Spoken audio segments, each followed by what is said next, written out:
Hello everyone, I'm Allison Steinberg and welcome to In Focus. Serious questions are swirling around the suspicious drone attack targeting the Kremlin and Russian President Vladimir Putin. Moscow is accusing Ukraine of plotting the attack in an attempt to assassinate Putin, a claim Ukrainian President Volodymyr Zelensky adamantly denies. Video shows the drone streaking over the Kremlin and then exploding just moments before impact. Several Russian experts say this is nothing more than a stunt orchestrated by Moscow. So now there's a conversation around whether this was staged to, as a pretext to then kind of lash out at Ukraine, demonstrate that Ukraine's kind of a terrorist state. I think that's a bit far-fetched. You're undermining the kind of the criticality of demonstrating Russia as a, secure, powerful state for some unclear message, some unclear pretext to then lash out at the Ukrainians when frankly, the Russians don't have much more they can do. I mean, it's not like now they're going to escalate to attacking Ukrainian cities or peaceful populations. They're already doing that. The Russians will try to leverage this narrative around an assassination on Putin to then up their game with regards to pretext to up their game to go after Zelensky himself, but they've been trying to do that anyway since the beginning of the war. There's plenty of reporting that indicates Russian kind of kill teams were out there trying to hunt down both Zelensky and his family. So it's mainly, I think, a rally around the flag effect that the Russians are going for.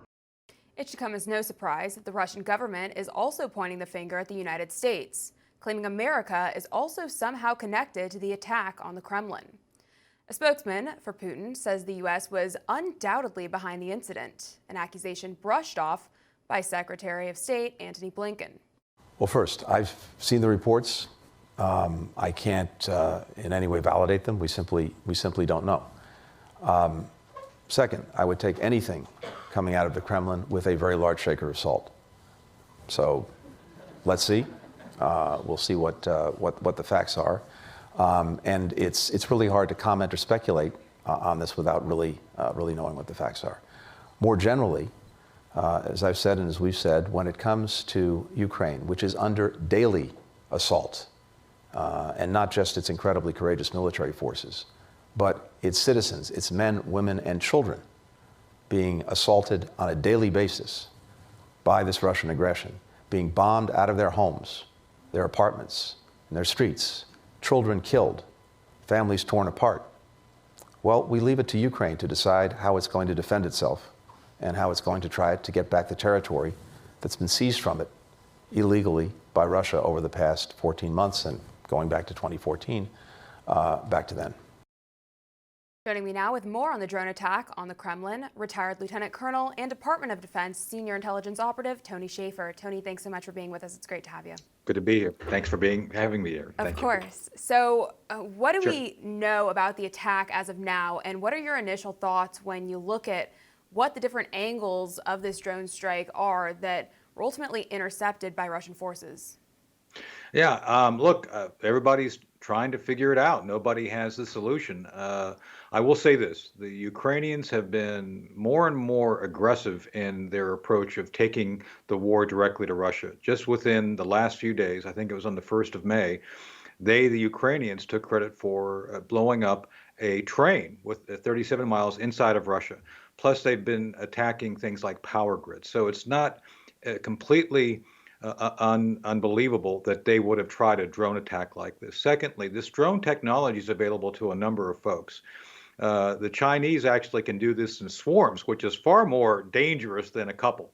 But with that said, the information seems to indicate it was against Putin's residence. That is to say that this was fairly accurate in its targeting, but one was destroyed early on, the other was able to get in close. So we really don't know much more than that regarding the facts of the attack.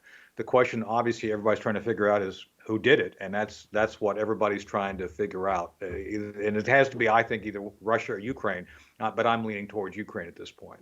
Yeah, it certainly does seem that way to me as well.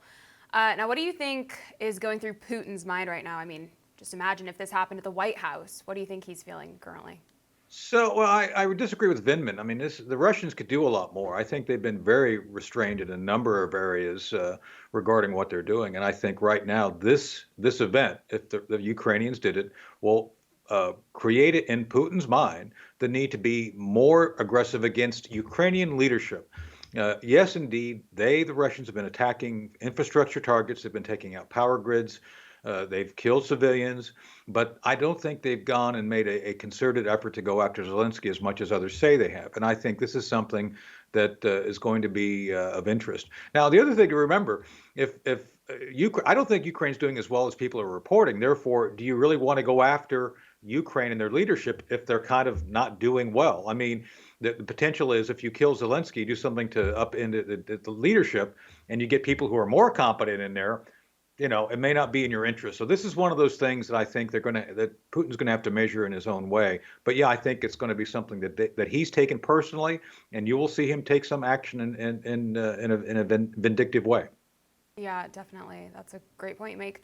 Now, it seems that either way, this event is an extremely dangerous escalation of the U.S. proxy war. Right now, Russia hasn't announced it's officially at war with Ukraine, but says this conflict is a special military operation. So how will Russia ultimately respond to this? And is this an event that could lead to a formal declaration of war by Russia? Well, that's the thing that people like Victoria Nuland, who is a senior in our State Department, continue to use bellicose language for purposes of trying to antagonize Putin. She's actually said we're basically at war with Russia. We're not. Only Congress can make that declaration. And frankly, at this point, having talked to DOD, having advised DOD myself and at least two chairmen of the Joint Chiefs at separate different times, there's no military objectives or achievable objectives assigned to the Pentagon at this point. So the idea here that we want to go to war with Russia is insane. And there's nothing there. There's no reason to do that. And frankly, we need to have a larger, sustained debate on this because we have sent $113 billion downrange. So you can obviously see how the Russians would anticipate and interpret potentially that we're at war based on what we've done. But I think it's very dangerous. We're on a slippery slope. And I think miscalculation is the greatest danger to getting us in war at this point. And I think that's something why all sides need to take a step back and think about what's going on here. Yeah, absolutely. And of course, we know at the end of the day, war serves the military-industrial complex, so we always have to follow the money and ask whose interests this actually really benefits, right? Speaker McCarthy actually alluded to this, like this is good for the economy. Well, it may be good for the economy, but I feel sorry for those soldiers on both sides of the battle and the Ukrainian civilians. This is where I think you have this callous attitude of people like Speaker McCarthy and folks in the Senate. There's been bellicose language from them too. Again, we are not in a position. The United States military is not in a position to go to war and win. We're just not. Plus, we have to start worrying about issues regarding China, the PRC. So I don't believe it's in our interest to continue to fund without any regard to oversight or what is coming from that funding regarding the Ukrainian thing. And I'm sorry, the military industrial complex, which, by the way, President Eisenhower warned us of, needs to be something that we do check and do examine regarding who's benefiting from all this spending right now. Yeah, absolutely. How do you ultimately think we de-escalate from what's happening now, and what would you say is the proper way forward? Well, in any other conflict, I would say we, the United States, should step forward and propose peace, propose negotiations and a ceasefire. I think that's the only path forward that's going to be able to adequately stop the conflict. I don't believe there's going to be any direct winner or loser. The Ukrainians will not prevail against the Russians. It's just not in the cards. The numbers are not there unless NATO comes in, and NATO's not going to come in. So you've got to figure out what can you practically do, and that practical thing is seek peace. So since Secretary Blinken is not willing to do that, Joe Biden, I don't think, is willing to do that. The Chinese have stepped up with the French, by the way, and now they're proposing that. So the United States may well be left out of ultimately what I believe will be necessary, which will be negotiations for a ceasefire, which I think is probably going to happen over the summer with or without the United States being involved. Wow, very interesting. It'll certainly be fascinating to see how it all pans out, and we will be praying for the best. Thank you so much for your service, and thank you so much for your time today. Where can people find you and follow you for more? So just londoncenter.org for London Center, and then projectsentinel.net is our other effort, which we're looking at constitutional oversight of military actions and issues. So people can see us there. So again, thank you for having me today. It's been great. Thank you so much. Keep up the great work.